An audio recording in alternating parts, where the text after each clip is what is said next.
On this hour, Eyewitness News, Brandon Johnson getting a boost from a pair of endorsements as his opponent in the race for Chicago mayor goes on the attack. Chicago celebrates St. Patrick's Day, but many are being told to skip one popular tradition. A bit later, big day for local medical school students as they find out where they'll spend the next few years in residency. But we begin tonight with an update on breaking news we've been following here for hours. Evanston police say the 900 block of Michigan is now secure. This follows an hours-long lockdown in that area, which is the 900 block of Michigan through Evanston. Police have been searching for a person in emotional distress. Lincoln, Nichols Middle School, and Park were all locked down as a precautionary measure. Police say there was no threat to the schools. Chicago mayoral candidate Brandon Johnson is hoping his latest endorsements boost his odds of winning the race. A former competitor, Congressman Chuy Garcia, throwing his support behind the Cook County Commissioner. Garcia won 14% of the mayoral primary vote. Political reporter Craig Wall has more on the endorsement today, and Vallis's ramped up attacks.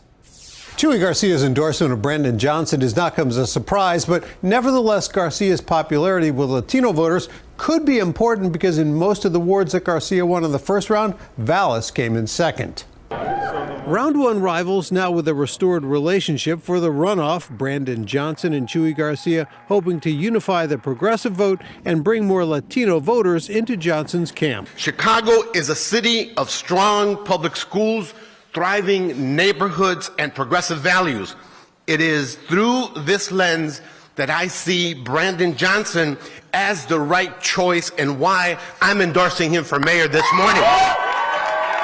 Paul Vallis quick to respond, saying he's polling well with Latino voters and hopes to do well on April 4th, downplaying the impact of Garcia's endorsement. Well, first of all, there's always a question to how many votes these endorsements bring. Vallis trying to turn the focus back on public safety. There's been a lot of discussion on Brandon Johnson's lies about his clear record of supporting the defunding of the police. We know why he keeps denying the truth, because defunding the police would be irresponsible, dangerous, and disastrous for our city.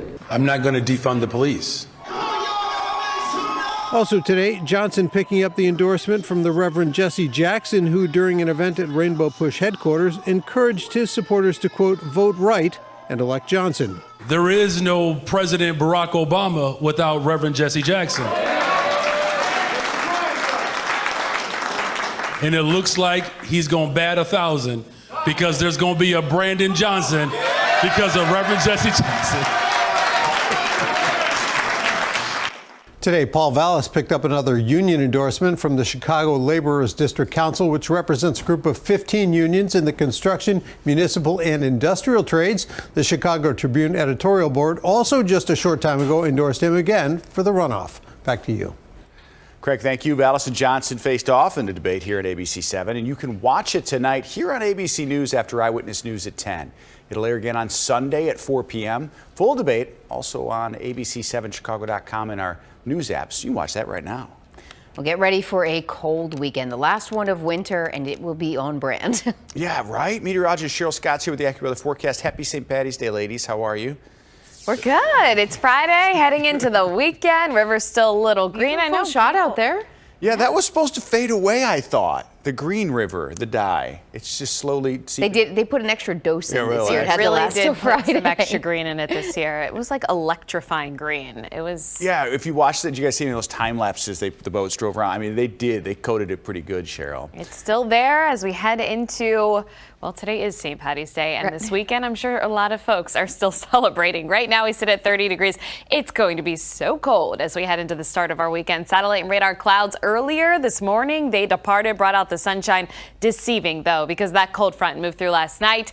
It brought some rain that is now off to the East Coast. We have a few disturbances back to the west. We're going to stay dry under mostly clear skies tonight, but temperatures will respond to that. Right now, we sit in the upper 20s, low 30s, gusts up to 40 miles per hour. Gary, a wind gust right now at 46. It is windy, adding to that chill in the air. Right now, it feels like it's anywhere from about 10 to 20 degrees outside. Wind chills tomorrow morning near 0. It's going to be a frigid day, even a few flurries in the forecast for our Saturday. Some improvement on Sunday. How long we stick with this cold when we warm up, when 50s return to the forecast, We'll cover that all in a few minutes. Back to you. Okay, Cheryl, see you soon. Thank you. 5 people have been injured and transported to hospitals after a crash involving 2 vehicles on the inbound Eisenhower at Oakley Boulevard. 1 person in critical condition, 4 others in serious condition, including a child. All lanes, though, have reopened tonight.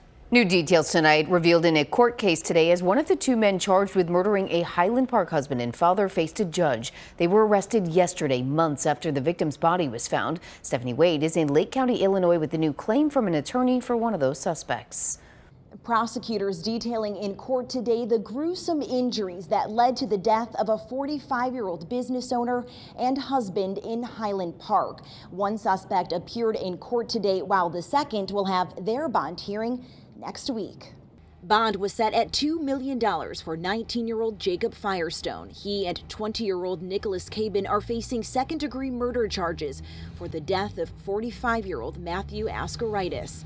It was revealed in court today that Ascaritis confronted the 2 suspects about a noise complaint back in September outside his home near the Lake Michigan shoreline in Lake Forest. During the confrontation, an attorney for Firestone claims the victim hit him in the head with a flashlight. And hit so hard that it broke his skull and caused what I think will be permanent brain damage. Firestone's attorney claiming he acted in self-defense, but police say Firestone and Cabin beat the victim so aggressively that someone found Ascaritis dead 4 hours later near the water. Ascaritis leaves behind a wife and 2 young children and was well known as a retirement planner. The victim's family also appearing in court today, but not speaking publicly about the case. Until this case goes to trial, Jake is going to be sitting in the Lake County Jail. And the second suspect, Nicholas Cabin's bond hearing is set for 9 a.m. on Monday. Reporting at the Lake County Courthouse in Waukegan, Stephanie Wade, ABC 7 Eyewitness News.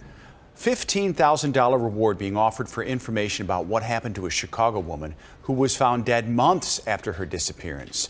Family members of Rosa Chacon say her body was found in a shopping cart wrapped in sheets in an alley in the 2300 block of West 24th Place. That's close to the spot where she was last seen in January getting into a rideshare car.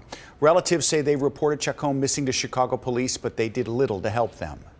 The cops said that a crime had to be committed for them to even do anything. Family members say they don't know who ordered the Uber for her the night she disappeared. The company spokesperson says they don't release this information for privacy and policy reasons. We have new details about the public safety overhaul that's underway right now in Gary, Indiana. Multiple law enforcement agencies gathered today to announce the steps they're taking to reduce violent crime in that city. The Lake County, Indiana Prosecutor's Office is calling one of the changes monumental. The Lake County Prosecutor's Office to take over the homicide unit for the entire county. It'll be named the Lake County Prosecuting Homicide Task Force.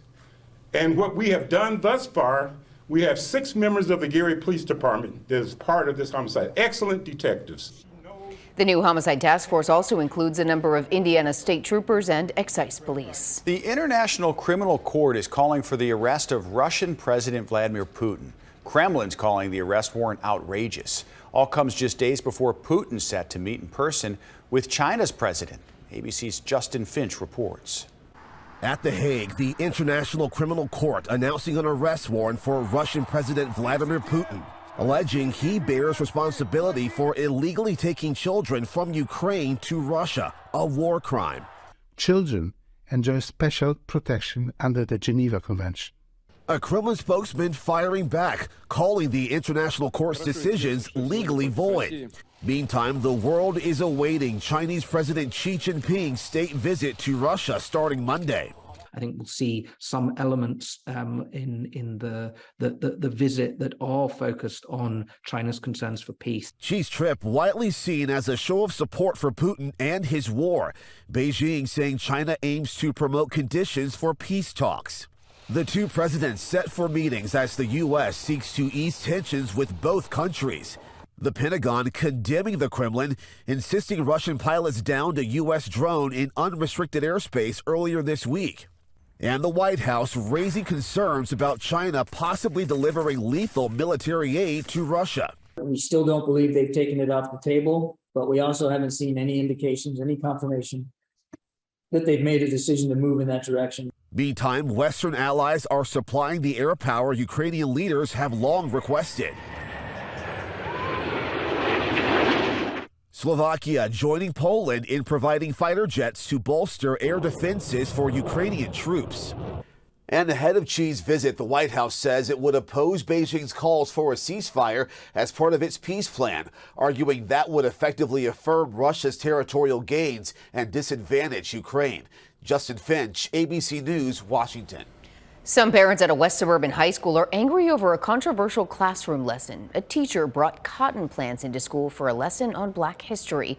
Parents say they failed to see the educational value in the subject matter. This lesson was taught at 2 schools in Indian Prairie School District 204. Leah Hope spoke to families and got reaction from some school leaders.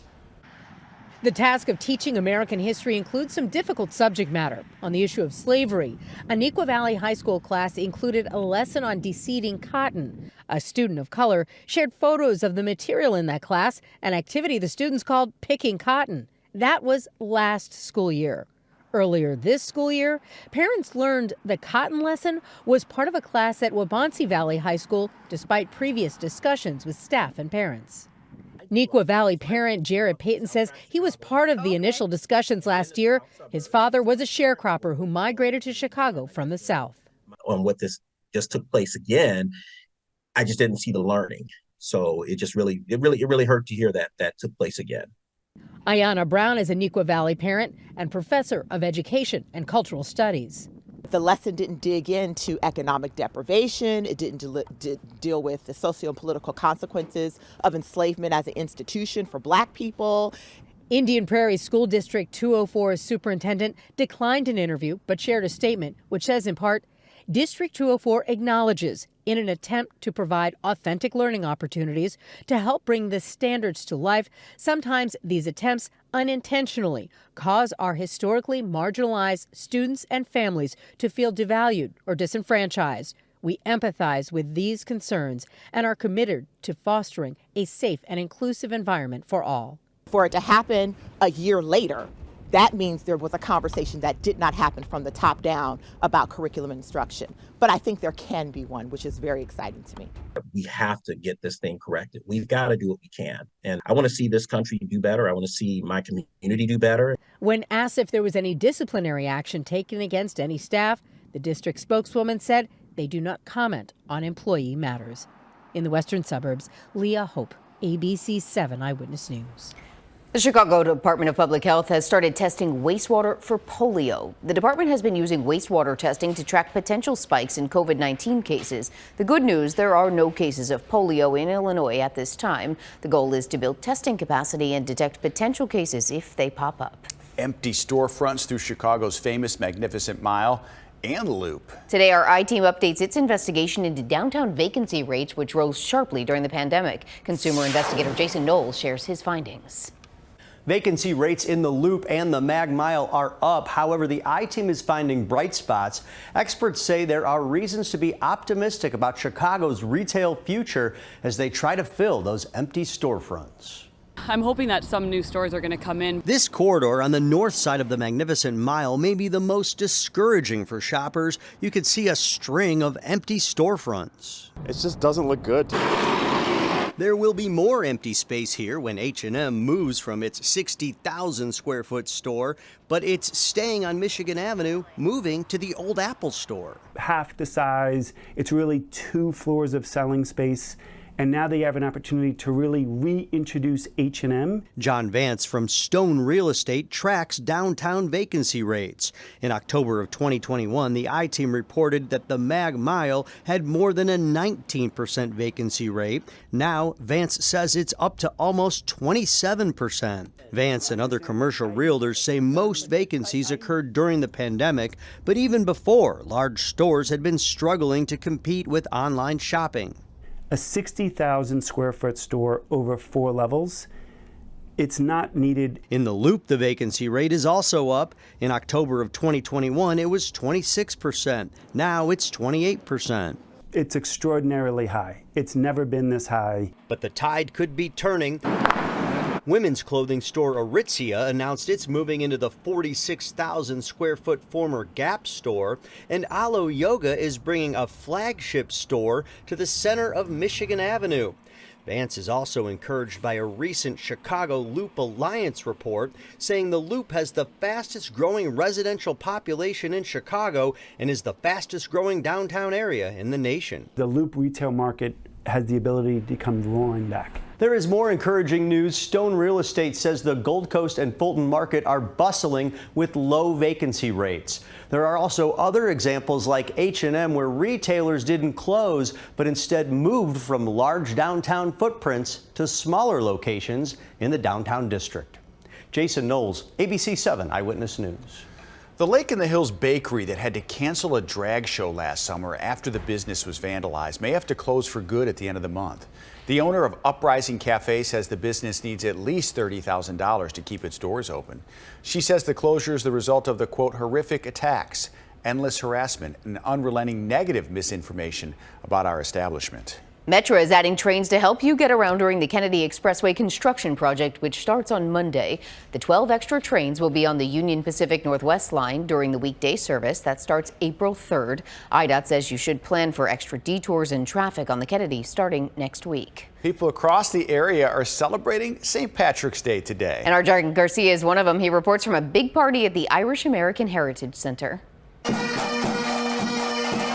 A little bagpipe music to set the mood. What would St. Patrick's Day be without the Shannon Rovers?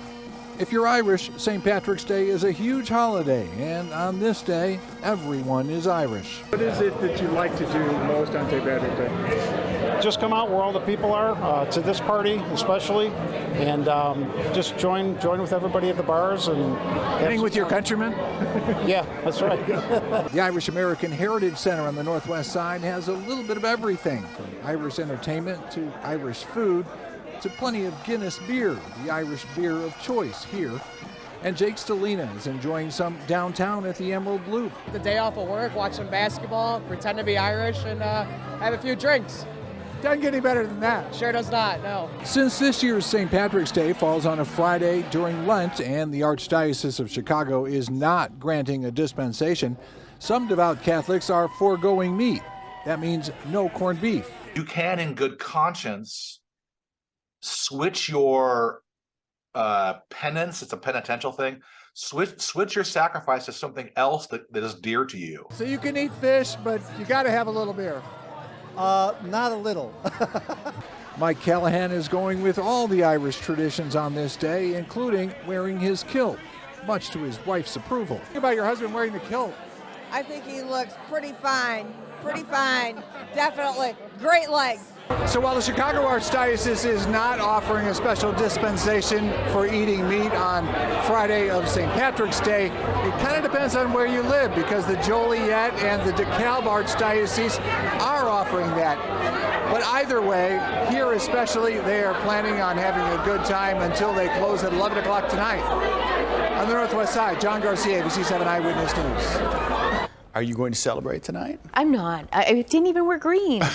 I'm the party pooper around. No, you're here. not. You hosted the parade That's last true. week. I got all of my fun out of this. How was it last week? I don't think I've seen you since It was fun. then. It was festive. You know, it was chilly, but not too windy. Yeah, which is good. But it was fun. You know, I love all the Irish dignitaries visiting. Yeah. Can't understand a lot of what they're saying, but they you are were there. very excited to be there. And the guy, our floor director, was also there. You were all bundled up. I saw some pictures. That's the reason we got on the air. So.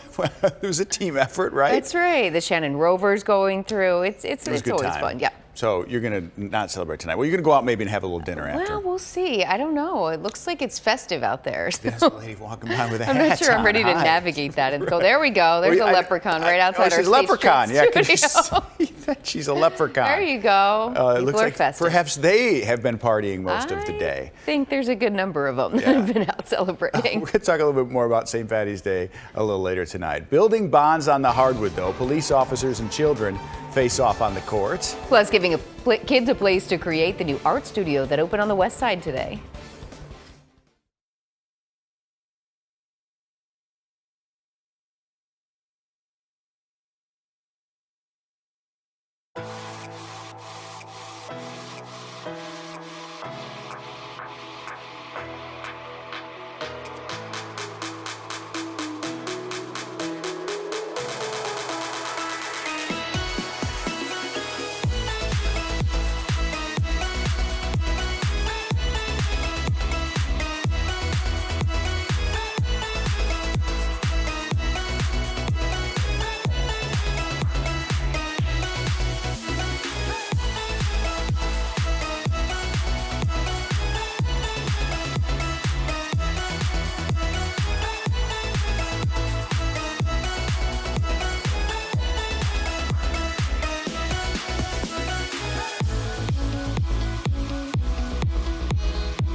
California seeing relief from years-long drought after recent storms. Satellite images show the snowpack level is now more than double what it was last year. Once that snow melts, it will flow down mountains to fill lakes and rivers, but experts say it will take more than 1 year to bring lake levels back up to where they should be. I saw another satellite of all the river sediment going out into the ocean from all the rainfall. Right. It's just been extraordinary there. I mean, the snowpack in the northern part of the state, the amount of rain that they've had in the southern part of the state, all for, well, generally speaking, for places that are unprepared for that, is just... And they were facing drought conditions, too. My brother-in-law has a place up in Lake Tahoe. Out his bathroom window, it looks like a different planet. Right. Because over 50 feet of snow. There's nowhere else to put it. Yeah. There's nowhere to put it. It's crazy. We haven't had anything like that. We want to say hello outside to a lot of people on State Street. What's up, people? Oh, they're chilly. Look, we've got some... Yeah, it is cold. You see the scarves, and it's because it's cold out. It's below freezing, and they're celebrating St. Patty's Day as it should be celebrated. Keeping warm, some kind of way. Yeah, right. Moving like that will keep you warm. So thanks for stopping by, everybody. We appreciate it. Cheryl Scott is here with the weekend weather forecast. Below freezing already. I know. You can see them chilly outside. Like Liz said, moving to keep warm. True. I said they were keeping warm some way. Oh, yeah, they look like they're having a good time. Well, if they're you combine, it's Friday night. Yeah, you combine a few no things. Judgment. Perhaps, no judging, some green beer, whatever you want to do to stay warm. This is a good point, yeah. Spirits are high. Our temperatures are not, and it's going to get even colder as we head into the start of our weekend. 30 degrees outside right now, winds out of the west, 15, 20 miles per hour. Had some cloud cover earlier today. Cold front moved through during the early morning hours. That is now on the East Coast, and you can see the rain associated with that moved through our region, but behind it, we were left with very cold air, and you can see the temperatures here. What a contrast. Minneapolis, an actual temperature right now of 9 degrees. As we head overnight, our temperatures will continue to tumble. Right now, upper 20s. Low 30s, but then we combine those temps with strong gusty winds out of the north and west up to about 40 miles per hour. In some locations, it feels like it's in the teens, pretty much area wide. Tomorrow morning, we have wind chills near 0. Cold and windy weather through the day and even a few flurries for the last weekend of winter. It's sure going to feel like it. So as we look at our futurecast, tumbling temperatures tomorrow, we wake up low teens as we head into the afternoon. High struggling, only making it back into the 20s. That is about 20, 25 degrees below average for this time of the year. But then we add more insult to injury. It will be a little bit windy tomorrow morning, so it's going to feel like it's near 0 and below. And wind chills throughout the day will be a factor. Tomorrow afternoon, it's going to feel like it's in the teens to single digits. You'll need all of the layers tomorrow. We increase the cloud cover, and a few flying flurries are in the forecast. They will be few and far between, hit or miss and scattered, and we're not looking at any accumulating snow, but don't be surprised to see some snowflakes flying. We do improve our conditions by Sunday. We get you some sunshine back in the picture. Temperatures going up to near 40. So some improvement here, definitely still below average, but we'll take 41 over 28 with a wind chill of about 15. As we take a look to next week, spring officially begins on Monday during the afternoon, spring equinox, and we are looking at those temperatures going up back to near average, even some days here in the 50s for next week, and really that long range showing those temperatures 40s and 50s, so feeling a whole lot better next week. And our sky conditions, a few passing flurries as we head through our Saturday. By Sunday, we get you that sunshine into Monday. We increase the clouds, a sprinkle or two possible later in the day, but our next best chance for rain will arrive very late Tuesday and into Wednesday with some scattered showers here in the forecast. So painting the picture of the chill in the air, temperatures very cold tonight, wind chills near 0 waking up for our Saturday. As we head into the day tomorrow, mostly cloudy skies. We're looking cold, also blustery, wind chills throughout the day, highs in the 20s, feeling like it's in the teens. Day by day, we improve by Sunday. We get you that sunshine back in place come Monday. Spring arrives, feeling a little bit better. And next week, we do have those temperatures in the 50s. By Tuesday, breezy, mild conditions here, 49 on our Wednesday with a few passing showers. Some rain and some wind expected on our Thursday, 56. By Friday, turning cooler back into the 40s. So tomorrow really is that day that stands out as just really cool. We'll get there guys. eventually. Right. It's not going to be It's easy, but inevitable. we'll get there. How is Lola celebrating this weekend? Beautiful Lola. Sure. She's celebrating by probably sleeping. Taking a nap on the couch. Yes. Good. Waiting for mom to get home. She'll like this next story because the Luck of the Irish is heading to Chicago Animal Care and Control. It's hosting a Shelter Lucky Charms event tomorrow. Adoption fees will be waived if you give a pet a forever home. And you can stop by the center on Southwestern Avenue tomorrow from noon to 6 p.m. Sometimes every now and then we're out on stories and you meet people who meet their pets or whatever. How'd you get this? Stuff like that. They waive the adoption fee, you go in and the dog won't leave your side and that's it. Dogs and cats too available if maybe you wanted to do that this weekend. There's a new art studio on the west side. It just opened today. Sky Art provides Chicago kids with free art programs in an underserved area. The organization has been operating on the city's south side for 22 years now, but now its second studio is open on Lake Street in Garfield Park, giving West Side youth the safe space to create artwork. That's great, and it just opened today. Good stuff. Some Chicago police officers bringing March Madness to the Auburn Gresham neighborhood. The officers matched up against student leaders from Leo High School's Safe Streets Chicago. It's a group meant to foster relationships between teens and the police department. Each team had a student and a police officer for coaches. Looked like a great time. Those guys didn't, I bet the police officers didn't go easy on the kids didn't go easy on the police officers. Yeah, I'm the sure. kids probably talented as well. That's what I was saying earlier. It's a great way to spend a Friday. Then you can watch the March Madness a little bit later. It's good stuff. A police officer in Huntley goes above and beyond to help his community. During a snowstorm, the officer saw a man with a broken bike. It was the man's only way of getting around. The Lucky Break in Crystal Lake donated a new bike for the man, and the officer paid for new seat and brakes and repaired them himself. The whole shift surprised the Huntley man with a new bike this week. Good people out there in Crystal Lake.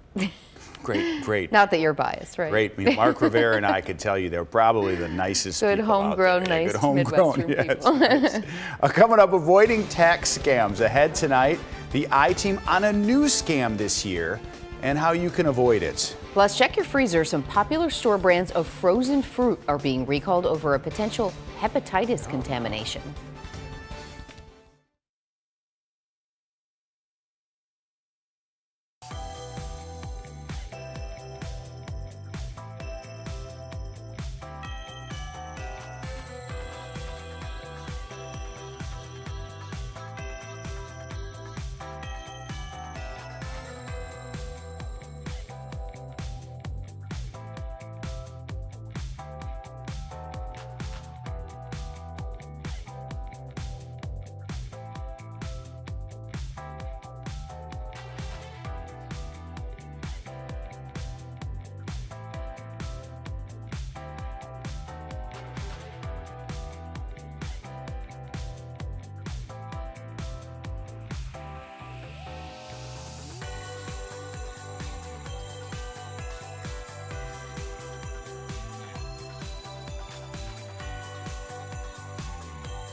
Actor Lance Reddick died suddenly this morning. He's just 60 years old.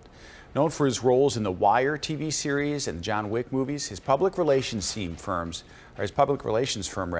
says he passed away from natural causes. When you're scanning through social media, hatred can often be just a swipe away. A new report finds an increasing number of racist and homophobic messages calling for violence. As Christian Picos reports, the group that released that report thinks social media companies are not doing enough. A critical message this afternoon from many of the most popular social media sites after a new report released just today found that some of these companies are failing to control hateful content.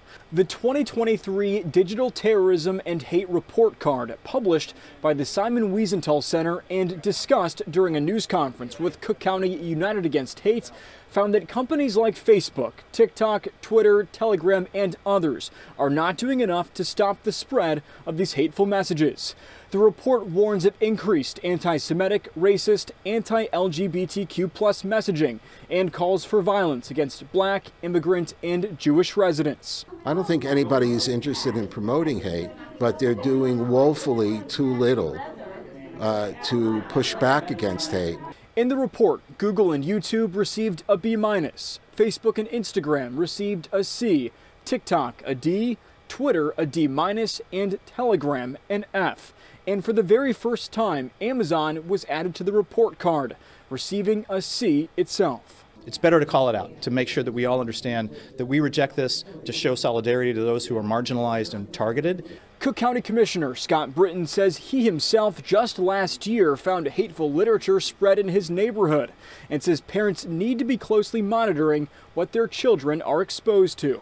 They have to think about whether they want to have their kids on these platforms. They have to monitor gaming and all these other things, because that's what these groups, the white supremacist groups, are using to get into our communities. Commissioner Britton also says if you find any sort of hateful speech or messaging, to call police and report it to law enforcement. We also reached out to many of the companies named in that report, but only heard back from Amazon, who says they don't have any comment. We're in the loop. I'm Christian Picos, ABC 7 Eyewitness News.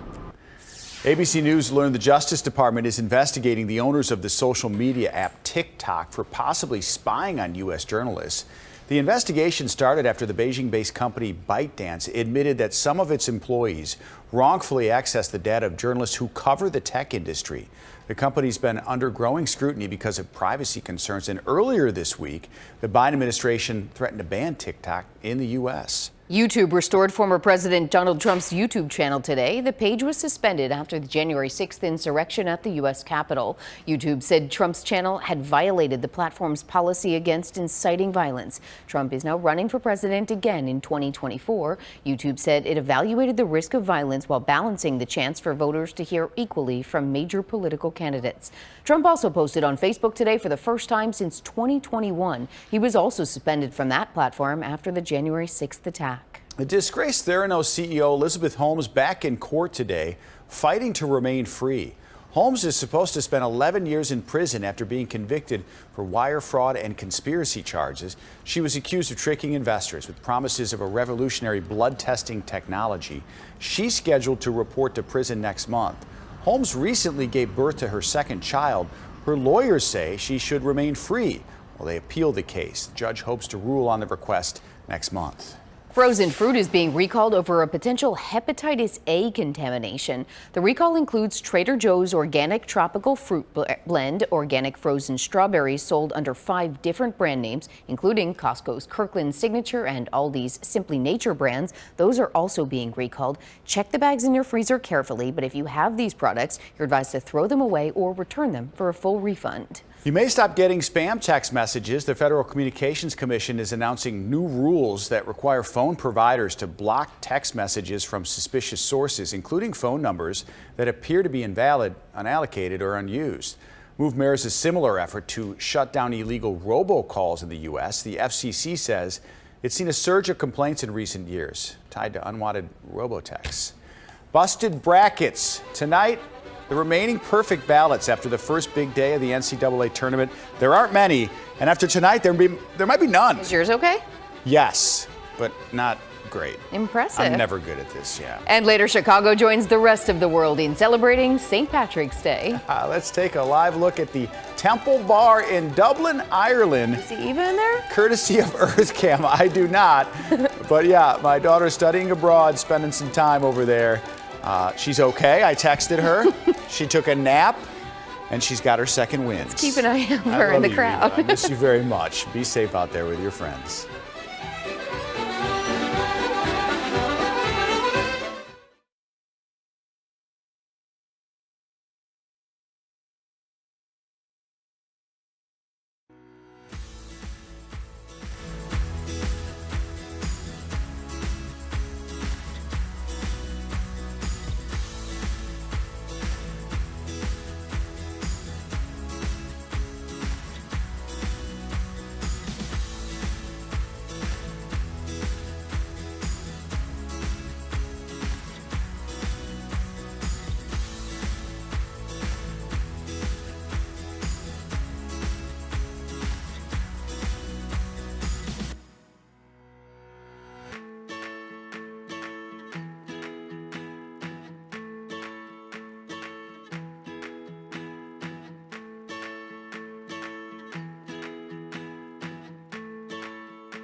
Stocks closing down for the week over fears about the banking industry and that a recession may be near. Dow losing 384 points.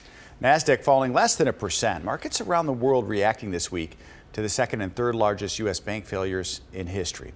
And the parent company of the failed Silicon Valley Bank is now seeking Chapter 11 bankruptcy protection. SVP Financial Group's filing was expected after its subsidiaries collapse. Company's venture capital and broker-dealer businesses are still operational and are not part of the filing. The bankruptcy filing could eliminate even more money in stock. Meanwhile, America's largest lenders racing to save another bank from collapsing, First Republic Bank. What are you doing with the people that are investing with you? Because you make it sound like you have everything covered, but at the same time, it feels like they're just playing with our cash. President Biden saying tonight Congress must act to impose tougher penalties for senior bank executives whose mismanagement contributed to institutions failing. This tax season, scammers are trying to take advantage of you. They're claiming you can get credits, but they just want your personal information. Consumer investigator Jason Knowles shares one tax scam being seen and how to avoid it. Hi everybody, here's a quick tax scam tip. It's tax filing season and tax experts are warning of a scam related to phony 2022 economic stimulus payments. There were no such stimulus payouts in 2022. Those ended in 2021. But tax experts say scammers are posing as government workers, calling and emailing taxpayers saying they can claim their missing stimulus payment on their 2022 taxes. The scammer then says they can help you file that tax credit if you give them your bank account or social security number. But this is all fake because there was no stimulus pandemic money sent by the government in 2022. If you get such a call, text, or email, ignore it. You can help stop these scams by reporting them to the IRS and the Federal Trade Commission. Jason Knowles, ABC 7 Eyewitness News.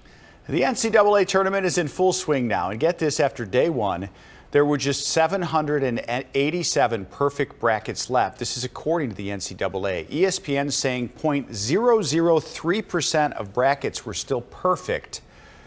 We'll see what happens after tonight. Arizona lost. That was a big upset yesterday. There were a lot of, I remember Jim saying last night, there are a lot of busted brackets now. And today the same thing, and Purdue is in a dogfight right now as the number 1 seed with the number 16 seed.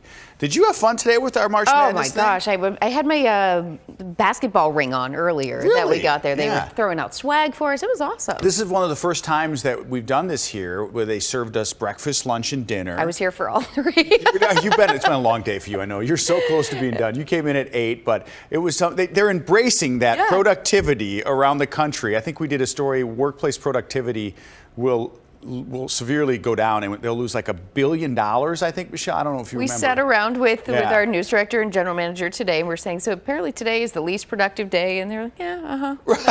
It was awesome. It was great. So they've embraced it here. We appreciate it. Everybody was full. It was a lot of fun. I had way too much barbecue, but it was a lot of fun. And so we'll see what happens with more busted brackets tonight. Well, big day for March Madness. Also a big day for medical students in the Chicago area and all across the country. We'll take you there to their Match Day celebrations next. Cheryl? And we're feeling the chill out there. Wind chills right now in the teens. Temps tonight continuing to drop. It's going to be a frigid start to our weekend. How long this chill is sticking around when we warm up, those details coming up.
Medical students around the country are celebrating today. It's match day when they learn where they will spend the next few years in residency. Our Mark Rivera shows us the reactions at the University of Illinois, Chicago.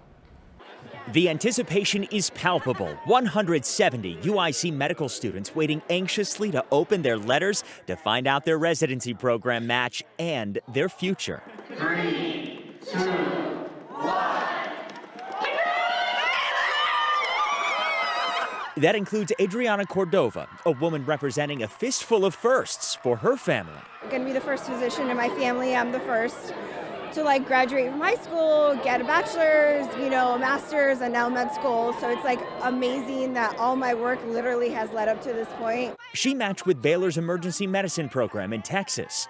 At the table over, Anna Gonzalez and Benjamin Aronson matched here in Chicago as a couple. Ben and I met our first year of medical school. He was my anatomy lab partner, and we were friends for a year, but then I realized I was in love with him, and I found out he was in love with me too. She's going into an interventional radiology program at Northwestern Medicine, he to an internal medicine program at University of Chicago. We are ecstatic, over the moon. I literally feel like I'm in a dream right now. And twin sisters, Kiara and Gaia Santiago, who were born and raised in Chicago, matched to stay in the city. The dream is obviously for us to one day own a practice together. We're both very interested in craniofacial surgery, pediatric surgery, within the plastic surgery field. So, work together, help the kiddos out, and we'll see. Celebrations across the city as UIC, Rush, Loyola, and Northwestern recognize the resiliency of their soon-to-be doctors who persevered through pandemic remote learning, their first full year. We were facing the pandemic as trainees, as a class together with our friends and families. So really, we had a really resilient class who really looked out for each other. Mark Rivera, ABC 7 Eyewitness News. I can't get over that their first year of medical school was remote through a pandemic. Crazy. Yeah, I mean, really medical school's hard enough to stick through that remote. If that's how you come into the medical world, I think you're bound to stay. I like that Mark shares. The personal stories are what make those, right? And it's such a great day for family as much as, and if your parents are there or around or whoever raised you, it's just that's it. I know some of our coworkers were sharing stories about how they've flown around for family members like that. I was asking, do you have any doctor family members? I'm like, no, neither do I. Nope, not even close. Okay. That's all right. St. Patrick's Day celebrations around the world, from the largest to the smallest. That's next. We're going to take this shot, Greg, with we got some cowboys out there on State Street. Some leprechaun cowboys. There we go. What you're going to see. Tip of the cap to these fellas. Yeah. Thanks for stopping by. It's been a great day here. Oh, see, we got more. There we I'm go. telling you. Some more revelers. Yes. They're everywhere. I'm sure that's just green water. I'm sure it's just fine. Green water that those young folks are drinking. So, yeah, thanks for stopping by, everybody. Be safe. Be safe. We got to talk St. Patrick's Day after the break. When Irish hearts are happy, all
Today is St. Patrick's Day. Feels like we're stating the obvious. I feel like it's been a month long. Well, it's been a long celebration, especially in this city, but Yeah. it is today, the official day. People around the world are celebrating. Take a look at the celebration in Dublin. The Irish really get into the celebration. Well, it is theirs after all, with large crowds at the parade. I think that's you. Okay. But the oldest St. Patrick's Day parade in the world, actually here in the United States. The New York City parade bills itself as the world's largest and oldest, draws huge crowds to Fifth Avenue. It looked like fun there and cold like here. Right. Well, it was quite a different sight in Blue Springs, Missouri. That's the world's shortest and smallest St. Patrick's Day parade. It's just 66 feet. Although it's important to note, a separate event in Arkansas also claims to be the shortest St. Patrick's Day parade. Hey, you know, festive is festive. Who gets to walk in the parade? I was gonna say, Those I three have guys. questions on this one. Yeah, those Yeah. three guys. That's it. Right. That's got to be quite the honor. Yeah. And it was done. I mean, we saw it in that 15-second clip. There and gone. Here in Chicago, the Trinity Irish Dancers visiting Willis That's Tower so today. cool. Would you do it? Would you dance? 100%. Oh, Yeah. I stood on it, daredevil. and then I hate to look down. Yeah, this is a great year for them, and a busy one up there, top the Willis Tower, 103rd floor. And of course, Chicago's biggest traditions, the river dyeing and the big parades, all happened last weekend, but we're sure there's still plenty of celebrating happening today and tonight. We've seen quite a bit of it going by our State Street studio. River's still green. It is still green. I don't know what they did different this year, but it was like electrifying. I walked green. by on Wednesday and was alarmed, and now it's Friday, still there. It's non-toxic, they say, so it's supposed to dissipate. Maybe if we got, because we haven't had, well, no, we did have rain, didn't we? We had rain last night. Yeah. So there it is. Last night. Yeah, you can still see And it. it's still green. I It's took a still- picture today and it was like, They knew the glowing holiday was green. at the end of the week. They had to hang on. yeah, they were like, And I bet you so many people, as we have seen outside of our studios, just continuing with the celebrations. Right, it's going to be all The night. Chicago way. all weekend, yeah. Yeah. So from that to the hot sauce with dill pickle flavor, that's green. Frank's Red Hot's now selling the new flavor, but only on its website. They recommend putting it on chicken nuggets, French fries, or popcorn. I think this would be decent. I was going to say hot sauce, good. Pickles, good. You Chicken add them. nuggets, French fries, good. Why not? You know what? You guys like the goldfish, like the cheddar goldfish? Yeah. My wife's friend Anna found Frank's Red Hot goldfish. Oh, yes. I mean, that's not Costco. much different than Flamin' Hot Cheetos. Probably better. In the so, same, yeah. the same field. So, right, I would try that. Okay. All right. They are. Wait, no, it's weather. We're doing weather first. Oh, we're doing weather Are we doing weather Sorry. first, Michelle? I got Yeah. ahead of myself. You're doing it over here. Okay. Do it. It is not hot. Oh, The weather department, it is freezing outside, even below freezing. We have temps right now near 30 degrees, and it's going to get even colder as we head into the night tonight. Wind chills tomorrow just dropping dramatically colder. It's going to feel like it's close to 0 degrees. So as we take a look at satellite and radar right now, that cold front that moved through late last night and brought us some rain showers now well off to the east coast, and we are looking mainly dry. There is a little disturbance back to the west that will skirt to the south of us overnight.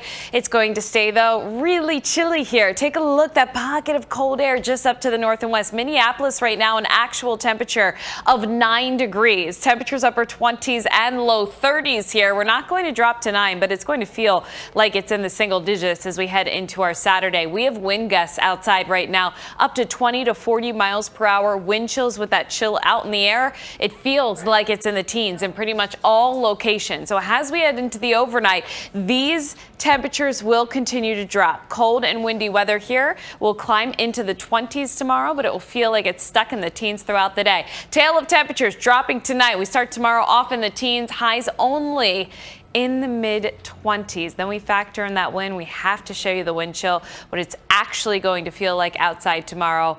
Our wind chills will be dropping. Talking about wind chills for the last weekend of the winter season. We're going to start off tomorrow near 0, below 0. This is what it will feel like.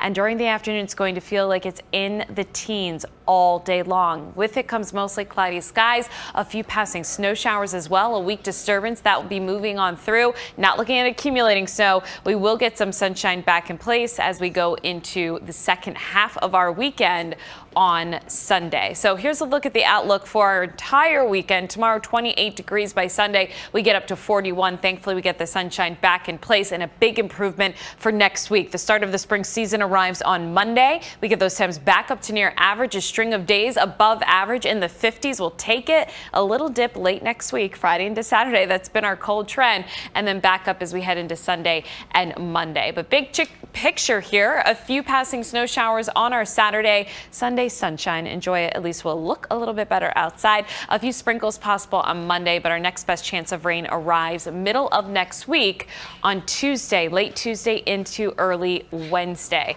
And then late next week, we are looking at those temperatures again staying above average. So for tonight here, dropping into the teens, clouds increase, cold and breezy. Tomorrow, highs near 30.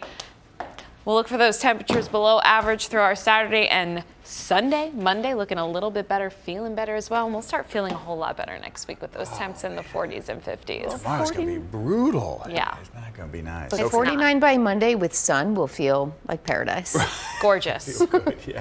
We'll take it. Well, they are half of one of the biggest rock bands in the world. Bono and The Edge from U2 are having a homecoming of sort. That's the title of their new documentary that explores their roots through their music, and they're bringing along a special friend. Here's ABC's George Pinocchio. We're going back to being our children here, are we, The Edge? I think that's true. What do you think, Dave? Bono and The Edge. Let's go.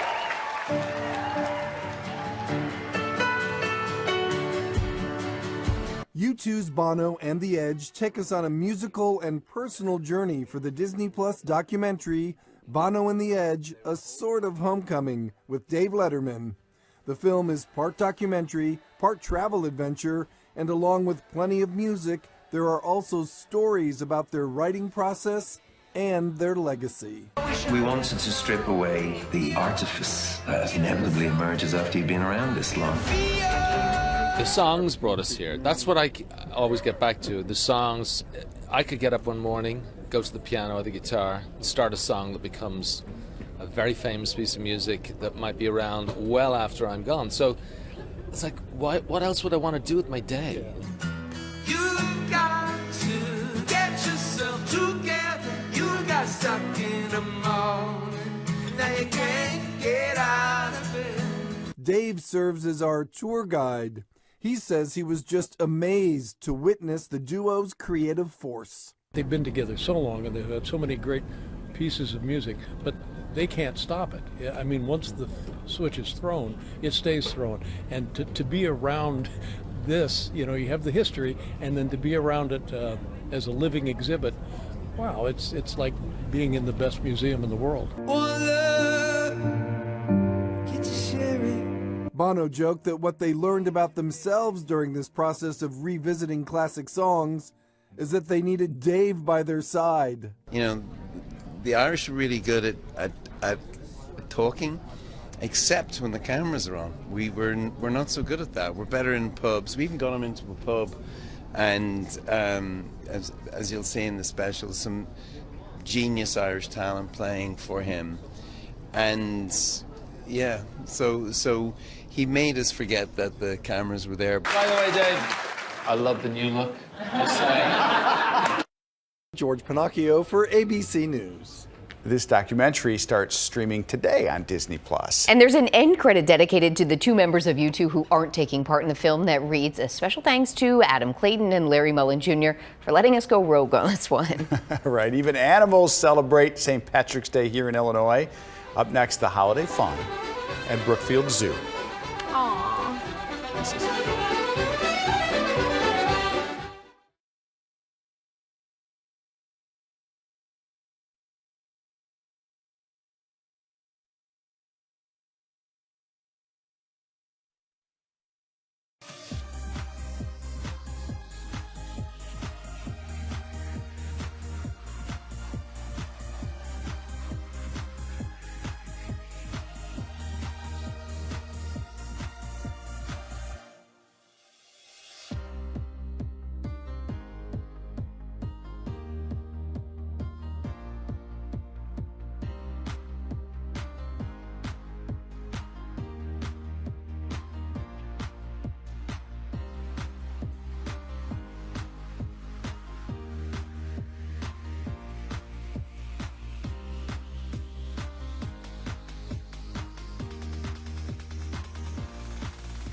We're getting our first look at the actors playing Prince William and Kate Middleton on The Crown. Ed McAfee and Meg Bellamy were spotted today filming in St Andrews, Scotland. That's where the real Prince and Princess of Wales met while they were studying at the University of St Andrews.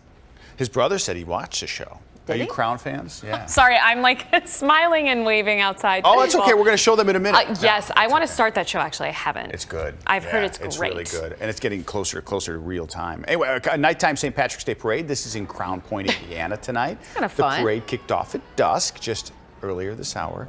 Features floats with lights, plus bagpipers and Irish dancers. That's cool. Awfully festive, but very cold An tonight. inflatable unicorn. Yeah.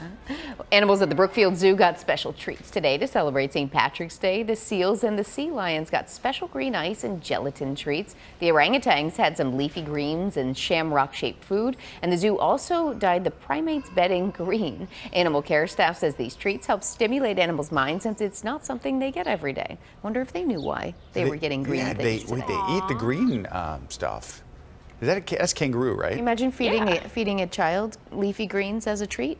There you go. Just eat this, you'll like it. Find a green dog treat for our pups. I know. Lola deserves it. And lots of pets, too. Yeah.